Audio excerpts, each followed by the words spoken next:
This week saw the release of the third issue of Absolute Wonder Woman, set in the brand new universe created by the evil Darkseid.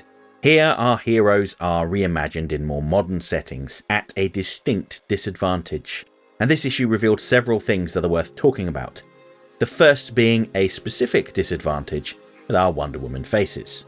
So the headline revelation from this issue is that Diana sacrificed her right arm to save Steve Trevor. You may recall from the last issue that Steve had washed up on the shores of hell, and Diana thought he might be a gift for her. She felt that finding a way to return him home would be a way of proving her heroism, and in trying to find ways to restore him, she came across a powerful spell. But her mother Cersei warned her that powerful spells come at a high cost, a cost that she is personally not willing to pay, and suggests that they find another way. Diana, however, feels differently. She has lived a lonely and isolated life in hell, with Cersei telling her that she would grow up to become a powerful hero in her own right. And she strongly feels that saving Steve is the first step in her journey to becoming the hero she was meant to be. And heroes are willing to sacrifice themselves for others. Diana hacks off her own dominant arm, the arm of a hero, believing this to be a fitting sacrifice, and she is right. With Cersei's help, they are able to cast the spell and send Steve back to Gateway City, where he will doubtlessly have a hard time explaining to everyone how he managed to come back from the dead. When it had previously been mentioned that sending Steve back would require a great sacrifice, I had assumed that it was Cersei that would sacrifice herself, given that she has yet to appear in the modern day sections of the comic. But by making Diana willingly mutilate herself to save another person adds a layer of heroism.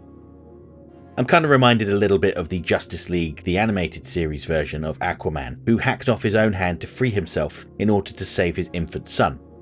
A much more heroic sacrifice than the comic book version, whose hand was eaten by disobedient piranha. Of course, this wasn't the only sacrifice that she made in returning Steve.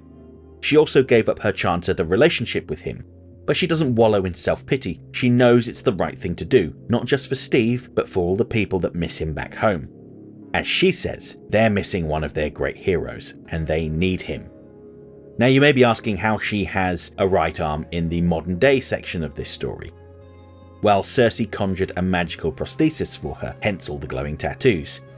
And when she confronts the monstrous Tetracide, it grabs her by this arm and attempts to consume her, so she detaches the arm and flees. This is quite a bold move, having one of your headline superheroes live and thrive with a disability, and I think it could contribute towards changing the way that some speak about people that are missing limbs or have other disabilities. Diana doesn't miss a step after losing her arm though, as she marches back to the army's makeshift base in a bar and attaches a more traditional prosthesis. She's just as capable with a metal arm, even if it does take some of the soldiers aback. This issue also introduces us to Barbara Minerva.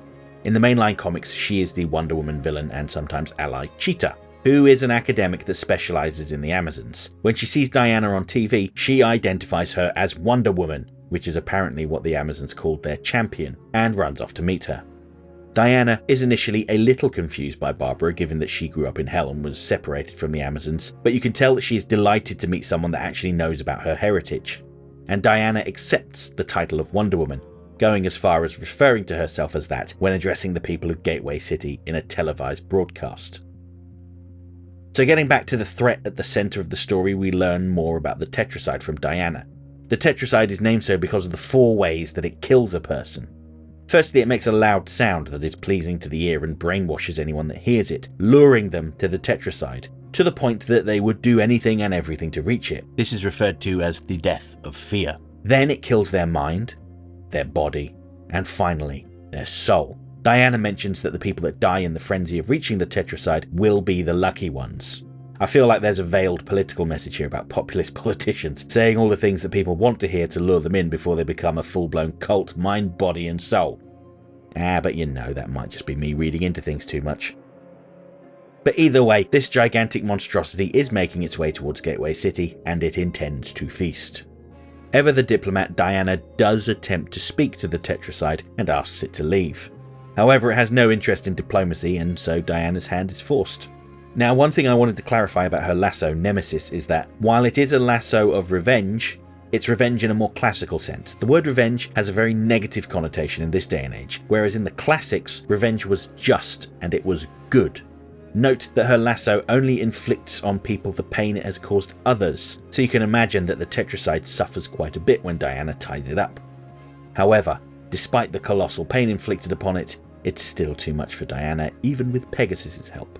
And I really like the exchange where Diana tells Pegasus to hold back because she doesn't think she'll be allowed to resurrect him again. It was a nice little touch that showed how Diana cares more for others than herself, even horrific-looking skeletal flying horses.